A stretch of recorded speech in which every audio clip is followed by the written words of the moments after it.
We bring you the latest updates from the Pna Newsroom. President Ferdinand R. Marcos has ordered the distribution of medicines alongside the provision of food and other relief aid to the victims of severe tropical storm Paeng. Meanwhile, Marcos told government agencies and local government units to forego of too much bureaucracy in the distribution of relief goods. More on this from Marita Mawahe. President Ferdinand R. Marcos emphasized the need to distribute emergency supply of medicines to the victims of severe tropical storm Paeng. In a situation briefing in Datu Odin, Sinsuat, Maguindanao del Norte, Marcos acknowledged the need to distribute medicines to evacuees and other victims. He instructed the Department of Social Welfare and Development to facilitate the distribution of medicines needed by the individuals displaced by the typhoon. DSWD Secretary Erwin Tulfo in turn said the agency would begin distributing a health kit for the typhoon victims. Siguro pwede nating unahan, wag na nating antayin yung mga prescribed medicine. Magdala na tayo ng yung mga simple lang, yung mga para sa sipon, yung para sa ubo, para sa sirang tiyan, para all the common ailments that can be cured by non-prescription medicines. Marcos said there should also be close coordination with military doctors and medical workers to ensure the immediate distribution of medical supply as well as provision of medical care. Di ba tayo pwedeng magpadala ng yung ating ating mga doktor na para immediate pumunta muna sa evacuation center para ma-determine? Yes, sir, we can Kasi do that. ang tropa natin nandito na eh. So we don't have to wait for them to come from somewhere else. Yes, sir. The military can use our medical mga medical corps natin. Yes, So ganun sila, they can, lalo na yung mga bata na inuupo, they can examine them. Yes, sir. And provide some, we can provide some medicine. Before the meeting, Marcos conducted an aerial inspection of areas that were submerged by the flood when Paeng wreaked havoc last week. He proposed conducting tree planting activities as part of flood prevention efforts. As of this morning, the National Disaster Risk Reduction and Management Council said about 741,000 families were affected by Paeng in over 6,000 barangays. Around 329,000 families are taking temporary shelter inside and outside evacuation centers. Meanwhile, Marcos also led the distribution of goods and financial assistance to typhoon victims as he advised the Bangsamoro government to adopt the standard aid package being distributed by the DSWD.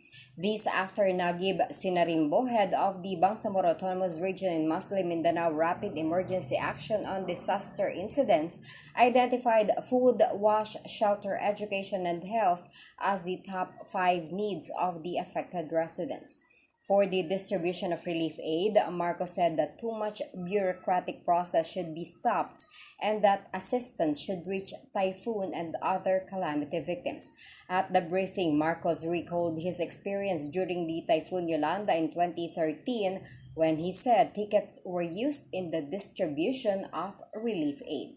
Dumadaan ako, may nakita akong nakapila, may nagbibigay ng relief goods. Sabi ko, anong ginagawa ninyo? Sabi ko, nakapila, may hawak kaming ticket. Bakit kayo may ticket? Kasi yung binibigay ng barangay captain, kung wala kaming ticket, hindi kami magbibigay, hindi kami bibigyan ng relief goods. Pinuntahan ko yung barangay captain.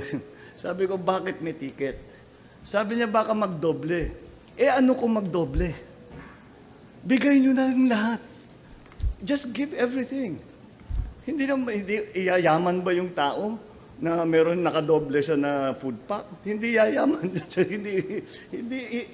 It just means he will eat, the family will eat for another 2 days, 3 days. So, wag na natin masyadong intindihin yung bureaucracy. Basta paratingin natin yung relief, alam mo, naghihingalo yung tao eh. Life and death na sa kanila ito eh. So wag na tayo mag-antay na may ticket, wag na tayo mag-antay na puntahan na lang natin, basta ibigay natin. Kung hindi magamit, dalhin natin sa ibang lugar. For the Pna Newsroom, I am Marita Muahe. At least 261 schools nationwide have so far reported damage due to severe tropical storm Paeng. As of Monday evening, the Department of Education said 381 classrooms were also totally damaged. Meanwhile, a total of 528 schools were still being used as evacuation centers. DepEd spokesperson Attorney Michael Poa said several schools affected by the storm will be granted exemptions to conduct blended learning. The full implementation of face-to-face classes will start in public schools on November 2nd. Schools exempted by the regional director, those whose classes were canceled due to disasters and calamities, and those implementing alternative delivery modes are exempted from in-person classes.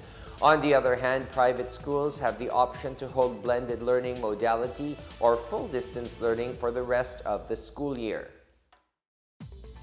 The Department of Public Works and Highways in the Cordillera region advised motorists to avoid unnecessary travel as several national roads in the region remain closed to vehicular traffic. Cannon Road remains open only to residents and has a load limit of 5 tons and a speed limit of 30 kilometers per hour. Several national roads in Apayao, Benguet, Ifugao, and Kalinga are still closed to motorists.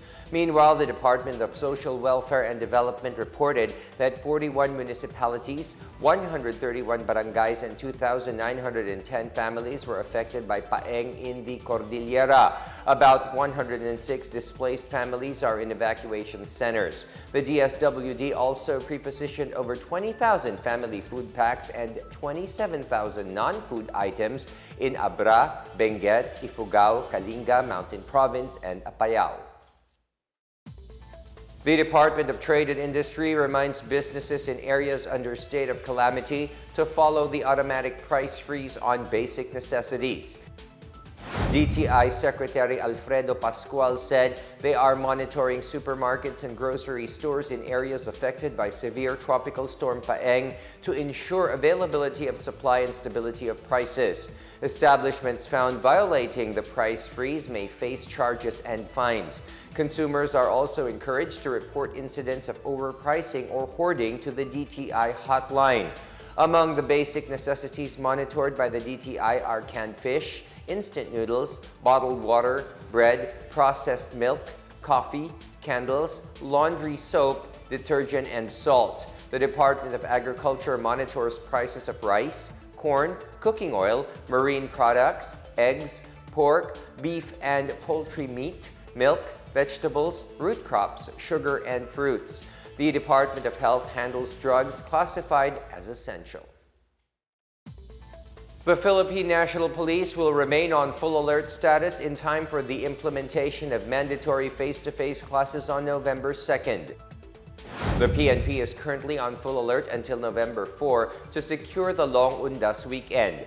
PNP spokesperson Colonel Jean Fajardo said deployment of police personnel will be focused around Metro Manila, while regional police directors are given full discretion to extend the heightened alert status in their areas. Fajardo said regional directors should ensure police assistance desks are available for students, parents, and teachers. And that is the latest and the biggest stories from the PNA Newsroom. For more news content, visit our webpage or head onto the Philippine News Agency's Facebook and Twitter accounts. We are also shown on the pages of the Office of the Press Secretary and Radio Pilipinas RP1. I am William Theo. We tell stories that inspire change.